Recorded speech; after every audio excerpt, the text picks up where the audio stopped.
এখন তো শুধু জাতীয় ইলেকশনের দিকে আমরা এগুচ্ছি, সাথে সাথে অন্য অন্য ইলেকশনগুলো প্রয়োজন। সাকসু ইলেকশন বন্ধ করে দেওয়া হয়েছে ভয়ে।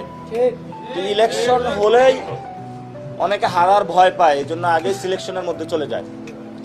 এই জন্য ইলেকশন হোক, জনগণ যারা আছে তারা ভোট দেয়, যে জয়ী হবে তার হাতে ক্ষমতা যাক, সমস্যা নেই।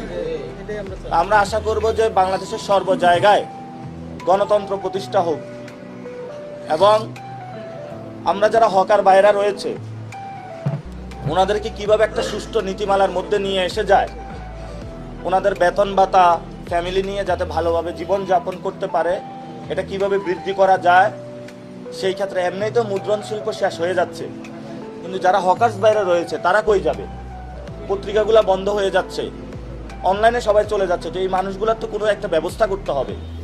ইনশাল্লাহ আমরা হকার্স বাইরের পাশে। আমরা শব্দ নয় সত্য বলি, আমরা গুজব নয় খবর দেই, সদা জাগ্রত আমাদের চোখ, খবর আগে, সত্য সবার আগে।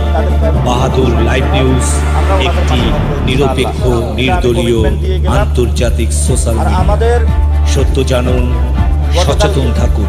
আল্লাহ হাফিজ। ইলেকশনের আগে আমরা ইলেকশনটা চেয়েছিলাম একদম সিম্পল কথা, অর্থ এবং পেশি শক্তির বাহিরে একটি